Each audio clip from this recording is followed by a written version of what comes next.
Hello रिवन, मैं राज भंडारी आप सबको स्वागत करता हूँ अपने चैनल इलेक्ट्रिकल अड्डा में।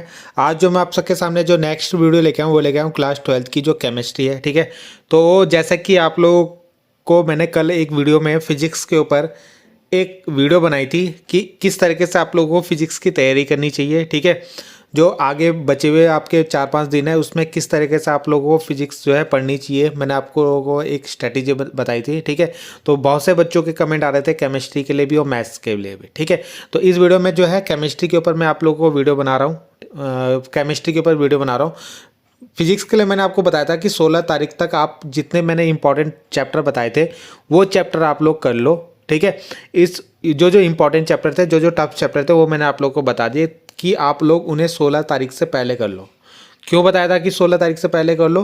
क्योंकि जब आप टफ चैप्टर अगर आप पहले ही कवर कर लोगे ना, तो पेपर के बीच में जो गैप है वहाँ पे आप लोग अच्छे से जो सिंपल चैप्टर उनको ईजिली मतलब अच्छे तरीके से पढ़ लोगे, अच्छे तरीके से आप लोगों को समझ में आ जाएंगे। ठीक है, क्योंकि ये टफ चैप्टर अगर आप उस समय पढ़ोगे तो वहाँ पे आप लोगों को कन्फ्यूजन क्रिएट होगा, है ना, टाइम वेस्ट होगा और फिर आप लोगों के जो चैप्टर हैं वो आप लोग उनको अच्छे से नहीं पढ़ पाओगे और फिर आप लोगों के जो है मार्क्स जो है अच्छे नहीं आ पाएंगे। ठीक है, तो इसलिए मैंने बोलता ये जो टफ चैप्टर है उन चैप्टरों को आप लोग पहले कर लो और जो जो चीज़ें आपको उनमें टफ लगती है उसके नोट्स बना लो। ठीक है, और नोट्स बना के उनको संभाल दो, मतलब जो नोट्स बनाए हैं उनको रखो। ठीक है, और डेली उनको रिवीजन करो। ठीक, तो आप लोगों के वो चैप्टर आप लोगों को फिर वैसे ही जल्दी समझ में आ जाएंगे। ठीक है, तो ये चीज़ें मैंने वहाँ पे बताई थी, तो सेम टू सेम आप लोगों को यहाँ पे भी करना है। ठीक है, तो यहाँ पे मैंने बताया था फिजिक्स के अंदर मैंने बताया था 16 तारीख तक आप उसको कंप्लीट कर लो। यहाँ पे आप लोगों को भी मैं इंपॉर्टेंट जो मतलब टफ चैप्टर है वो बता देता हूँ। ठीक है, अगर केमिस्ट्री में देखो तो आपका सॉल्यूशन एक चैप्टर है, एक इलेक्ट्रोकेमिस्ट्री है, केमिकल काइनेटिक्स है। ठीक है, और फिर D block and F block है।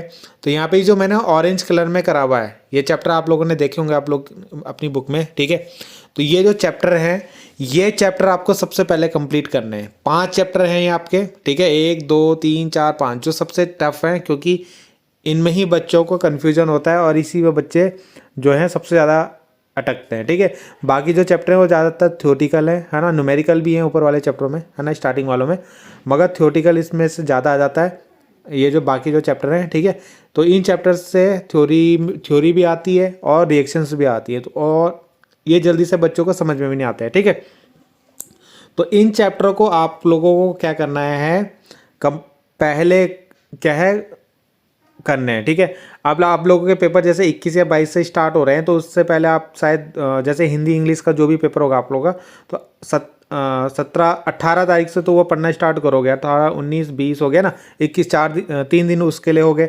तो आप लोग 17 तारीख तक ये 5 चैप्टर जो हैं उनको कर लो। ठीक है, ये 5 चैप्टर अगर आपने 17 तारीख से पहले कर लिए तो आप लोगों की बहुत बड़ी टेंशन जो है ना, वो ख़त्म हो जाएगी। ठीक है, क्योंकि ये 5 चैप्टर ही हैं जो सबसे ज़्यादा बच्चों को परेशान कर रहे होंगे अभी तक। ठीक है, तो इसकी टेंशन आप लोग अभी ख़त्म कर लो, क्योंकि आप लोगों के पास अभी टाइम है और अभी आप लोगों के ऊपर उतना प्रेशर नहीं होगा, तो इसलिए आप ये लोग इससे जल्दी से समझ भी लोगे और कर भी लोगे। ठीक है, वरना एग्ज़ाम के बीच में अगर आप ये पढ़ना स्टार्ट करोगे तो बहुत ज़्यादा प्रेशर के कारण आप लोग इनको भी याद नहीं कर पाओगे और लास्ट टाइम पे रिएक्शन याद करना भी ज़्यादा टफ हो जाता है। ठीक है, अब आप लोग को इनको करना कैसे है अगर मैं बताऊं तो इनके अंदर आएगा क्या आपका, तो इनके अंदर आपका क्या आएंगे, इनके अंदर आएगी आपकी नेमिंग रिएक्शन, है ना, रिएक्शंस आती हैं। ठीक है, थ्योरी भी आती है। तो थ्योरी सबसे पहले आप लोगों को थ्योरी मैंने आप लोगों को एक सेपरेट वीडियो बना के आप लोगों को बता रखी कौन कौन से थ्योरेटिकल क्वेश्चन उसके अंदर आपको पढ़ने हैं। ठीक है, मैंने 50-60 क्वेश्चन बताए थे, वो छोटे छोटे क्वेश्चन हैं, क्वेश्चन के आंसर होंगे उनके। ठीक है, 50-60 आपको सुनने में ज़्यादा लग रहा होगा, मगर अगर आप उन्हें पढ़ोगे तो 2-2.5 घंटे में उसको कंप्लीट कर लोगे। ठीक है, क्योंकि उनके आंसर बहुत छोटे छोटे थे। तो थ्योरी आप लोगों को पढ़नी है सबसे पहले। ठीक है, वो आप लोगों को कंप्लीट करना है। रिएक्शन आप लोगों को पढ़नी है। रिएक्शन में आप लोगों को सबसे पहले नेमिंग रिएक्शन, अब नेमिंग रिएक्शन आपकी 30+ होगी, है ना, 35 भी हो सकती है, 40 भी हो सकती है। तो इतनी रिएक्शन आप लोगों को पहले करनी है। मैंने वो भी उनके भी नाम आप लोगों को बता दिए हैं।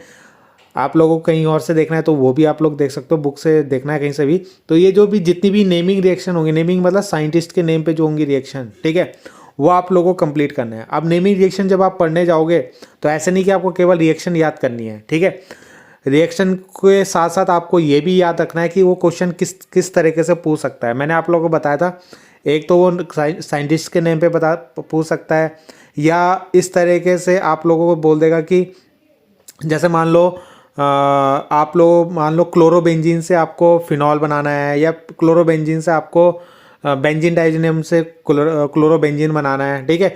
तो इस तरीके से भी आप लोगों को याद रखना है कि आप किस चीज़ से, किस रिएक्टेंट से क्या प्रोडक्ट बना रहे हो, ठीक है, और किससे के साथ रिएक्शन करके आप क्या बना रहे हो, प्रोडक्ट बना रहे हो।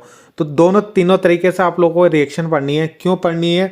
क्योंकि नेमिंग रिएक्शन के नाम साइंटिस्ट के नेम से तो आ ही सकती है, साथ में वो कन्वर्जन में भी पूछता है। तो कन्वर्जन अगर आपने नेमिंग रिएक्शन को ही अच्छे से पढ़ लिया कि किस किस तरीके से पूछता है, तो आपका कन्वर्जन के बहुत सारे क्वेश्चन उसके अंदर हो जाएंगे, ठीक है। फिर आपको कन्वर्जन में दिक्कत नहीं होगी।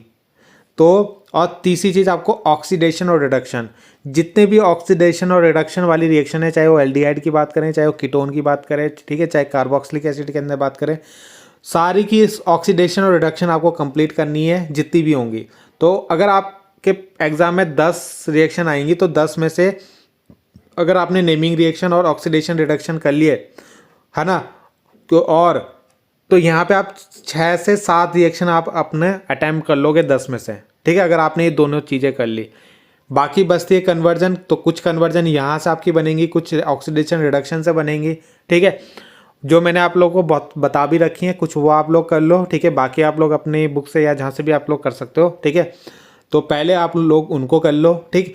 तो आप लोग एक कन्वर्जन भी हो जाएंगे, और एक कंप्लीट करने के लिए आते जैसे हाफ रिएक्शन दे देंगे और कंप्लीट करने के लिए आएगा, तो वो भी इन्हीं में से पूछा जाएगा, ठीक है। तो जितनी भी ऑक्सीडेशन रिडक्शन आपको दिखे कहीं भी, नेमिंग रिएक्शन आपको दिखे, वो सबसे पहले कर लो, और उनको दोनों तीनों तरीके से जो मैंने बताया है उन तीनों तरीके से पढ़ लो। आप लोगों के कन्वर्जन और वो भी उससे अटैम्प्ट हो जाएंगे, ठीक है।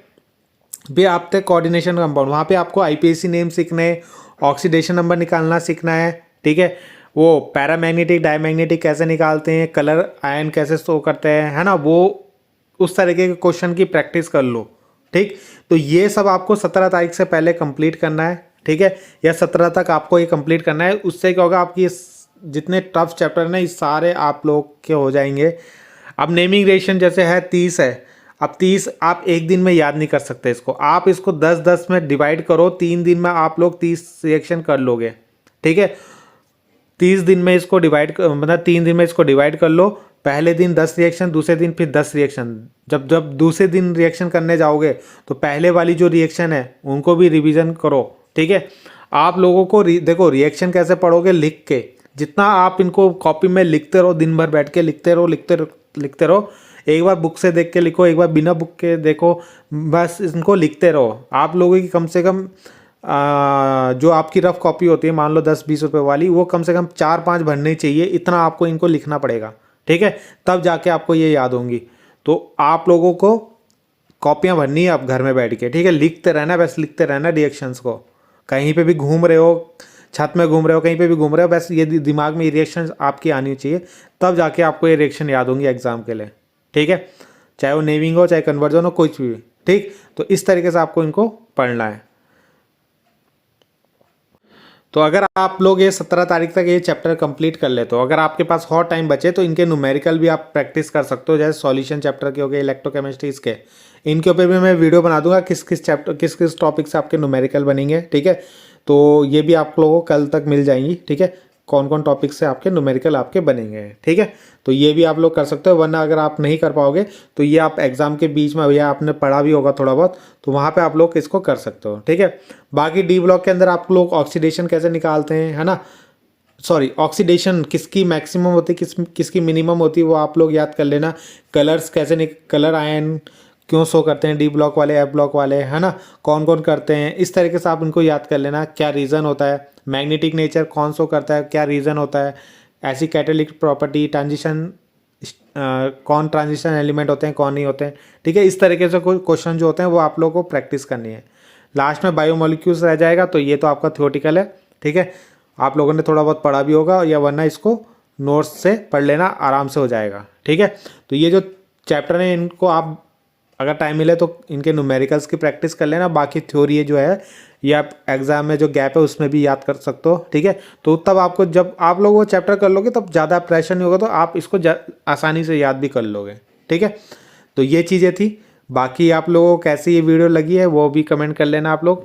बाकी ये मेरा सजेशन है एक तरीके से, ठीक है, कि अगर मैं होता तो मैं सबसे पहले यही करता, ठीक है। बाकी सब बच्चों के सबका जो पढ़ने का तरीका अलग अलग होता है, जैसा आप लोगों को सही लगे वैसा आप लोग पढ़ाई करो, ठीक है। बस ये है कि आप लोगों को पढ़ना है, चाहे आप लोग कैसे भी पढ़ो, ठीक है। तो सबकी स्ट्रैटेजी अलग अलग होती है, बस मेरा कहने मतलब मेरा एक तरीका ये था बताने का, ठीक है। बाकी इसके बाद मैं मैथ्स के ऊपर भी बता दूंगा, क्योंकि बच्चों के कमेंट वो मैथ्स के ऊपर भी आ रहे थे, ठीक है। एक उनका प्रोबेबिलिटी वाला चैप्टर रह गया था प्रीवियस PYQ का, ठीक है, प्रीवियस 5 ईयर वाले, ठीक है। वो भी मैं आप लोगों का जल्दी जो है आप लोगों को करवा दूंगा, ठीक है। तो बाकी मिलते हैं नेक्स्ट वीडियो में। Thank you.